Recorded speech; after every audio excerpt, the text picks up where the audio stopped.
আসসালামু আলাইকুম দর্শক, আপনাদের স্বাগত জানাচ্ছি আজকের বিশেষ ভিডিওতে। আমি ওমর ফারুক আপনাদের সাথে আছি। আজকের বিশ্ব পরিস্থিতি যেন একটা সুতার উপরে ঝুলছে। একদিকে পারস্য উপসাগরে উত্তাল ঢেউয়ে বাজছে যুদ্ধের দামামা, অন্যদিকে আফ্রিকার ধূলিমলিন প্রান্তর মালিতে রক্তক্ষয়ী অভ্যুত্থান। আজকে আমরা এমন কিছু তথ্য বিশ্লেষণ করব যা মূলধারার সংবাদ মাধ্যমে হয়তো হারিয়ে যাবে, কিন্তু বৈশ্বিক ক্ষমতার পালাবদলে এগুলোই সবচেয়ে বড় নিয়ামক হয়ে দাঁড়াবে। চলুন ডুব দেওয়া যাক আজকের গভীর বিশ্লেষণে। শুরু করছি ইরান থেকে। একটা বড় ধরনের যুদ্ধের মেঘ যে তেহরানের আকাশে ঘনীভূত হচ্ছে তার সবচেয়ে বড় প্রমাণ মিলেছে এশিয়ার দুই পরাশক্তি ভারত এবং চীনের পদক্ষেপে। দেশ দুটি অত্যন্ত জরুরি ভিত্তিতে তাদের নাগরিকদের দ্রুত ইরান ত্যাগ করার পরামর্শ দিয়েছে।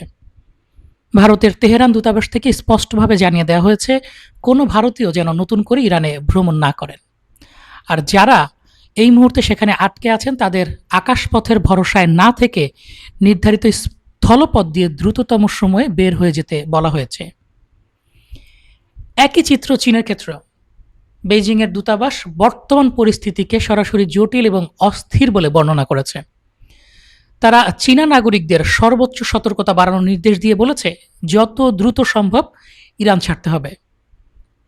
আমরা যদি একটু পিছনে ফিরে যাই, ঠিক গত ফেব্রুয়ারির শেষেও যখন যুদ্ধ লাগার উপক্রম হয়েছিল তখনও ঠিক এভাবেই বিভিন্ন দূতাবাস একই ধরনের সতর্কতা জারি করেছিল। পৃথিবী আবারও যুদ্ধ শুরু হওয়ার ভয়াবহ সম্ভাবনার দ্বার প্রান্তে এসে দাঁড়িয়েছে। এই উত্তেজনার মধ্যে চলছে ছায়া কূটনীতি, আর সেই কূটনীতির কেন্দ্রবিন্দু এখন পাকিস্তান। রয়টার্সের দেওয়া তথ্য অনুযায়ী ইরানের পররাষ্ট্রমন্ত্রী আব্বাস আরাকচি অত্যন্ত গোপনীয়তার সঙ্গে পাকিস্তানি মধ্যস্থতাকারীদের কাছে ইরানের দাবির একটি তালিকা পেশ করেছেন। কিন্তু অবাক করার মতো বিষয় হলো তিনি মার্কিন কর্মকর্তাদের সঙ্গে কোনো ধরনের সাক্ষাৎ না করে তড়িঘড়ি পাকিস্তান ত্যাগ করেছেন।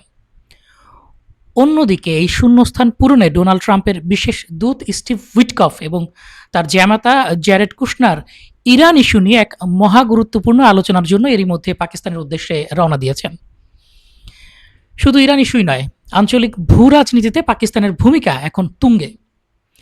আগামী 25 এপ্রিল 1 মে পর্যন্ত মোট 6 দিন পাকিস্তানের রাষ্ট্রপতি আসিফ আলী জারদারি এক দীর্ঘ সফরে চীনে যাচ্ছেন। সফরের মূল লক্ষ্য হল বাণিজ্য এবং অর্থনৈতিক সহযোগিতা এবং বিশেষ করে চীন পাকিস্তান অর্থনৈতিক করিডোর বা সিপিইসি-কে গভীর কৌশলগত বৈঠকের মাধ্যমে বাস্তবায়ন আরও দ্রুত করা। কূটনীতির টেবিলের বাইরে আসল প্রস্তুতি চলছে কিন্তু রণক্ষেত্রে। সংযুক্ত আরব আমিরাতের আল দাফরা বিমান ঘাঁটিতে যুক্তরাষ্ট্র নীরবে কিন্তু ব্যাপকভাবে তাদের সামরিক উপস্থিতি বৃদ্ধি করছে। সেখানে সদ্য মোতায়েন করা হয়েছে প্রায় 12টি অত্যাধুনিক F-18 হর্নেট যুদ্ধবিমান। শুধু যুদ্ধবিমানই না, এই বহরে যুক্ত হয়েছে অন্তত 7টি জ্বালানি সরবরাহকারী বিমান এবং বিশাল আকার বোয়িং C-17 গ্লোবমাস্টার কার্গো বিমান। যুদ্ধবিদরা জানেন এত বিপুল পরিমাণ সরঞ্জাম এবং জ্বালানি সরবরাহকারী বিমানের উপস্থিতি কোনো সাধারণ টহল নয়, এটা বড় পরিসরে অপারেশন বা দীর্ঘস্থায়ী সম্ভাব্য যুদ্ধের সুস্পষ্ট ইঙ্গিত। অন্যদিকে আটলান্টিক মহাসাগর থেকে ভূমধ্যসাগরের দিকেও নজর রাখছে ইউরোপ। হরমুজ প্রণালীতে একটি সম্ভাব্য সামরিক অভিযানের প্রস্তুতি হিসেবে জার্মানি ভূমধ্যসাগরের নৌজাহাজ পাঠাচ্ছে।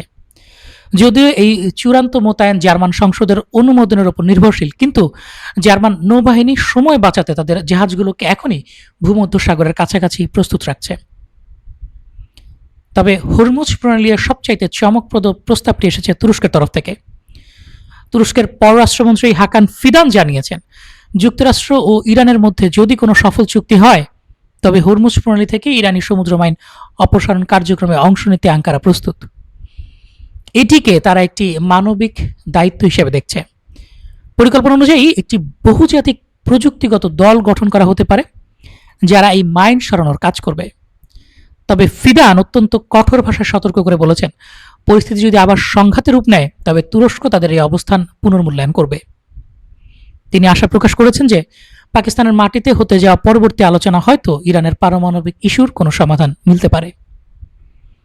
কিন্তু এই সামরিক প্রস্তুতির আড়ালে লুকিয়ে আছে মার্কিন যুক্তরাষ্ট্রের এক বড় ক্ষত। এনবিসি নিউজ এক বিস্ফোরক প্রতিবেদনে বলা হয়েছে, মধ্যপ্রাচ্যে মার্কিন সামরিক ঘাঁটিগুলোতে ইরানের হামলায় যে পরিমাণ ক্ষয়ক্ষতি হয়েছে, প্রকাশ্যে মার্কিন প্রশাসন তার চেয়ে অনেক কম তথ্য দিচ্ছে। মার্কিন কর্মকর্তা ও কংগ্রেসের সহযোগিতার বরাতে জানা যায়, উপসাগরীয় অঞ্চলের বিভিন্ন দেশে যুক্তরাষ্ট্রের স্থাপনা ও সামরিক সরঞ্জাম প্রায় নিয়মিত হামলার শিকার হয়েছে। সবচেয়ে বিস্ময়কর তথ্য হচ্ছে, একটা হামলায় রীতিমতো নর্থ্রপ F-5 যুদ্ধবিমান ব্যবহার করা হয়েছিল, যে মার্কিন যুক্তরাষ্ট্রের আধুনিক বিমান প্রতিরক্ষা ব্যবস্থা ফাঁকি দিয়ে আঘাত হানে। এই ধারাবাহিক হামলায় ক্ষয়ক্ষতির পরিমাণ এতটাই বিশাল যে তা মেরামত করতে কয়েক বিলিয়ন ডলার খরচ হতে পারে এবং সময় লাগতে পারে কয়েক বছর। আর এই লজিস্টিক সংকটের ছাপ পড়েছে খোদ মার্কিন নৌবাহিনীর ওপর। নিউজ উইকের এক রিপোর্ট এবং প্রকাশিত ছবিতে দেখা গেছে, মার্কিন বিমানবাহী রণতরী আব্রাহাম লিঙ্কনে অবস্থানরত মার্কিন নৌবাহিনীর সদস্যদের অত্যন্ত অল্প পরিমাণে খাবার পরিবেশন করা হচ্ছে। বিশ্বের সবচাইতে শক্তিশালী নৌবাহিনীর এই চিত্র যেন বর্তমান পরিস্থিতির এক করুণ বাস্তবতাকে তুলে ধরছে। এবার আসুন চোখ দেই আফ্রিকার দিকে। মালির পতন আর আফ্রিকার জ্বলন্ত একটা রণাঙ্গন মালি, যেখানে শনিবার ভোরে এক আক্ষরিক প্রলয় নেমে এসেছে। মালির সরকার আনুষ্ঠানিকভাবে স্বীকার করেছে যে রাজধানী বামাকো এক ভয়াবহ আক্রমণের শিকার হয়েছে। মালির উত্তরাঞ্চলে বড় ধরনের সমন্বিত সামরিক হামলা শুরু হয়েছে, যেখানে আজওয়াদ লিবারেশন ফ্রন্ট FLA এবং আল কায়দার সম্পৃক্ত JNIM গোষ্ঠী একসঙ্গে কাঁধে কাঁধ মিলিয়ে এই হামলা চালাচ্ছে। শনিবার শুরু স্থানীয় সময় ভোর প্রায় 5:20 মালির রাজধানী বামাকো সহ দেশের বিভিন্ন কৌশলগত এলাকায় একযোগে হামলা চালায় এই সশস্ত্র গোষ্ঠীগুলো। ভোর 6টার কিছু আগে বামাকোর বাইরে প্রধান সামরিক ঘাঁটি এলাকার পরপর দুটি বড় বিস্ফোরণ এবং টানা গুলিবর্ষণের শব্দে কেঁপে ওঠে পুরো শহর। এরপর সেনারা দ্রুত মোতায়েন হয়ে পুরো এলাকা ঘিরে ফেলে এবং সড়কগুলো বন্ধ করে দেয়। বামাকো সেনু এলাকায় প্রেসিডেন্ট মোদিবা কেইতা আন্তর্জাতিক বিমানবন্দর লক্ষ্য করেও এই হামলা চালানো হয়।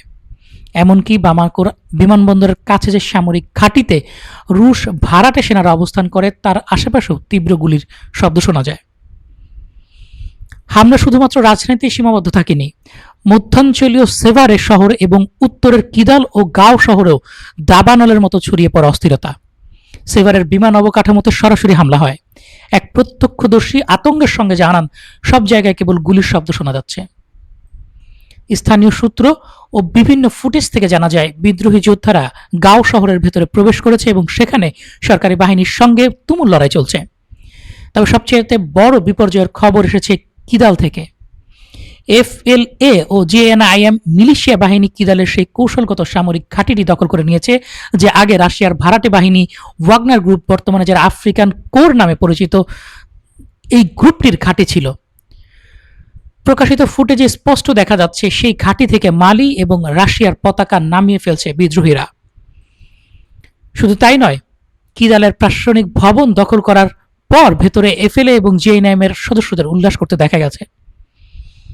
উত্তর পশ্চিম মালির কিদাল অঞ্চলে বিদ্রোহীদের গুলিতে একটি রুশ সামরিক হেলিকপ্টারও ভূপাতিত হয়েছে বলে দ্য গ্লোবাল আই জানিয়েছে।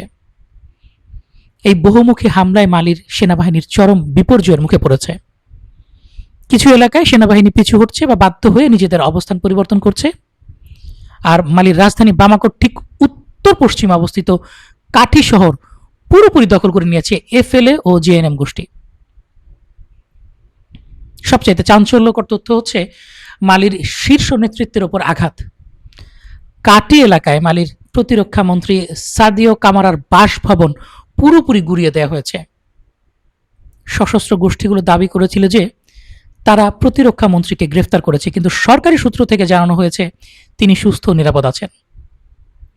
তবে ফরাসি থিঙ্ক ট্যাঙ্ক সাহেল লিক্স পরে দাবি করে যে প্রতিরক্ষা মন্ত্রী সাদিও কামারা তার বাড়িতে হওয়া হামলায় নিহত হয়েছেন।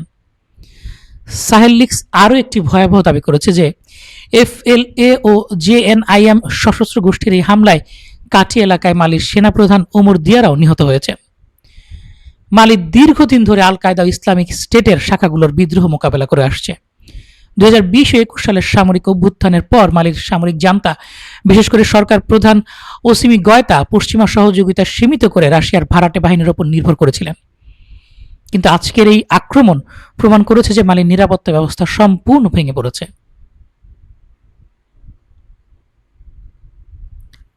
মালির পরের চোখ ফেরানো যাক লেবাননের দিকে।